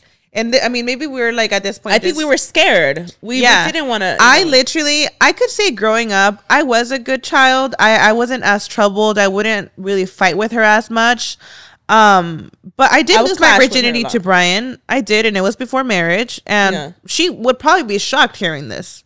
Yeah, she thinks that you got married to. Yeah, and also naturally me. Yeah, I wasn't telling her shit I was doing because of course, you lose. First of all, I feel like when you're such a strict parent, your kid is gonna hide so much shit from you. Because I want my daughters to feel comfortable enough to tell me if they're having intercourse so that I could help them and get them on birth control. Yes. I'm not going to be stupid and think like you're dating for years and you're not doing anything. I'm not dumb. Yeah. I was a kid too. Oh yeah. This is where I was going. So recently, bless his heart, my dad, you know, they have old ways of thinking, but recently, not that long ago, this had to be like last year, girl. You know, Jasmine is very free spirited. She's gonna be the one to humble my fucking parents. I'll tell you that. She's humbled them already because she's made them change their ways of thinking. She's made them change their ways of thinking. She said she's not getting married. This is not her. And I could see her moving in with a guy As she should. I don't think she should fucking should. get married if she don't want to get married. No, like so.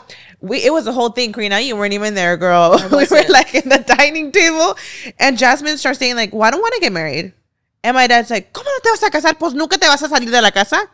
And I'm thinking like, so you gonna trap her ass here till she one day decides to find love and get married? Bullshit.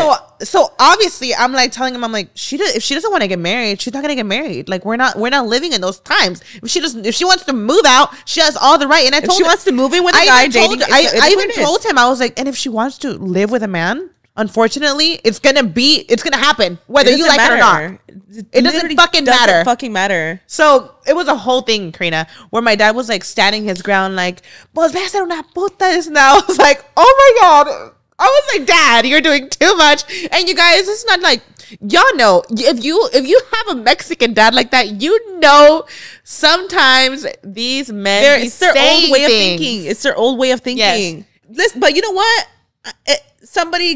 We had to walk so she could run, because that part, we have had these conversations with our parents and they're a lot more understanding. But how nice would it have been an adult like defending you at that time, like an older sister? I wish I had an older, because we were all because we all were terrified too. Like, fuck, if I say anything, I'm gonna fucking be dragged through the mud too. Like we all had to just zip our fucking mouth and exactly, because the reality is like, this is how traditional my parents were, you guys. And this is how, like, just growing up, I wanted to follow those traditions. That I bought my house, me owning this house, Raul was not moved into this house. Yeah, even if I knew, like, I'm going to marry this man. We knew we were going to marry each other. We had been together for years now, and we knew we were going to be together with us the rest of our lives. Yeah. And I wanted to so badly be like, I wish you could just sleep with me and stay here.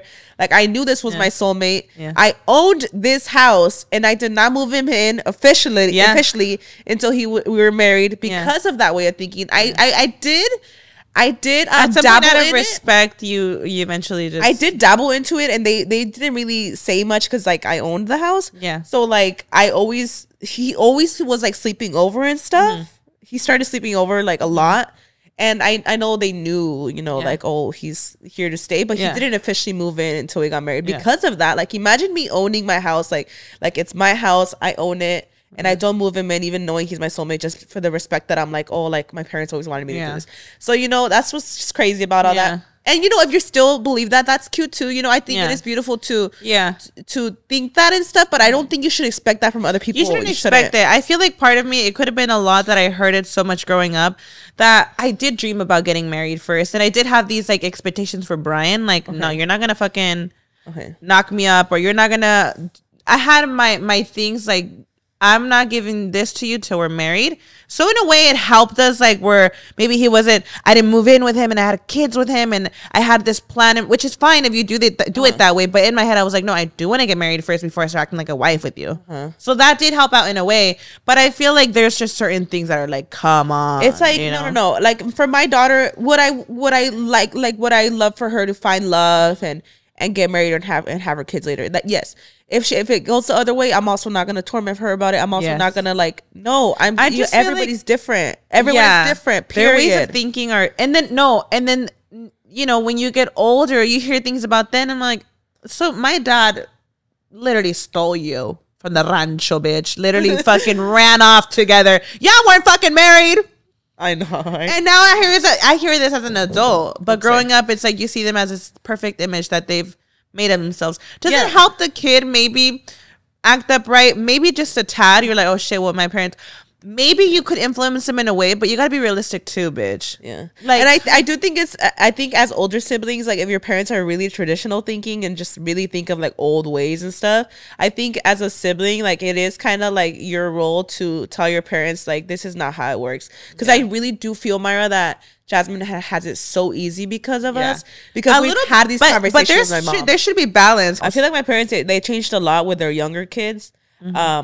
Yeah, sometimes I do think I'm like, damn, you actually should be a little bit strict, because like them going out every day, like a little bit, like going out every day también. I'm like, okay, girl, put some kind of fucking authority into these kids. Yeah, there you go. There's gonna be some kind of authority. Like there's a medium, with us, with me, Mayra, and Luis, like they were so strict with us that with the rest, like they were too chill with them. Yeah. But I do feel like as an adult now, I really do think Jasmine because of us walking, she's gonna fucking run. And I'm really happy for her for that, because you know, she thinks very differently. You know, even my parents being so strict back then, like even now, like my mom, I have conversations with her now, and she's like, yeah, it just makes no sense. I know they're even doing shit, you know? Not moving in together. Yes, I love that spark it brought moving in together. And me and Brian were together for so long. So that was part of our goal. We really did want to get married, and we ended up getting married. Mm-hmm. But I think about, let's say a relationship that is super desperate, that they can't live together unless they get married. Some of them are holding back to, let's say, do it before you get. You don't even know this person. You're so rushed to get married just to have that freedom, and then you don't even end up liking that. And I know because y'all don't get along. Like, this is why you got to get to know somebody. And yes, maybe living with them would help a lot to get to know somebody, girl. And this is not to like shame anybody who has those beliefs, because there is people that are like, you know what? It's just my choice to be celibate, and this is a choice I've made. Mm-hmm. I respect that. Yeah. I 100% respect that. I don't think that you should expect that of kids. Expect that from your kids. Expect that from everybody. And like, for you to just expect it from people, it's like, that's just crazy, you know? Mm-hmm. If you decide to do that and you're like, but it's my goal to not move in with this man before I get married, that's beautiful too, because, you know, growing up, it was my goal to move in together until we were married. That was my goal. Yeah, that was my goal too. You know, that was my goal. But if it's not your goal, that's completely okay too. And if it is your goal, as long as you're not looking down upon people that do it, like, that's just fucking crazy. I mean, you know? So like, yeah, it's just, you know, oh my God. It's just like so many, it's just about breaking fucking chains as a parent, and point blank period. Yeah. Like, there's still ways of like being strict without literally being unrealistic, you know? Yeah. Like, you still have boundaries. My parents have just got to be a little more realistic. Mayra, they think so differently now. You know they do, because now, like, I tell her about, like, you know, like how Jasmine has different thoughts, and my mom's very like, no, yeah, I know, like, it's stupid of me to think this way. I just wish she thought of that, you know, when we were teenagers. But I mean, I get it, you know, like them as kids, like how strict were their parents. My mom says that my dad couldn't even, when he would come over, they had to sit on a bench outside, and like he couldn't even hold her hand. Like, no wonder he fucking stole her. He's like, all right, I can't wait. So they were very about like, no, he has to ask for. My parents, you know, always told us like they gotta ask for your hand in marriage and all this stuff. Like, how realistic was this back then? Like, waiting for marriage? Yeah, you were getting married at 15. Yeah, and also looking back now, I'm like, my grandma must have been super strict on my mom for my mom to be like, I'm getting married, peace the fuck out. Imagine not even being able to hold your man's hand in front of somebody, girl. Yeah. So I'm sure they were like, what, guys, get the fuck out of here. You know that, like, even from my parents and being strict, they were easier on us than what their parents were on them. And to them, that was them breaking chains, bitch. Exactly. Ooh, child. Exactly, Karina, because we were still able to go out. Like, yeah, you'd probably like, I'm going here, but like, I mean, they let us go out. We had the privilege that our older brother, Luis, you know, like, you know how it is, like, for my mom, it was like, well, if your older brother is going with you guys, that's fine. And we had it good that my brother just happened to be. Brian, like, you were there our first date because I couldn't go alone. Yeah. So when we were like, we're all hanging out together to be able to do things, you know, like with Luis, like he was like a party animal. So like us as teenagers, we were like, okay, period. Luis is going to take us to the club and stuff because he was the adult. And I remember once Karina like snitched me out. Do you remember that time? What did I do? So, okay, Luis used to go to the club a lot. And I ended up meeting this guy, which it's funny because I don't even like, we were like boyfriend and girlfriend, but he was never like really like, when I tell you this is how, maybe I was just this innocent también, like, wow. Like, how much did my parents engrave in my head? I barely held this fool's hand. Like, I don't think I ever kissed him. What?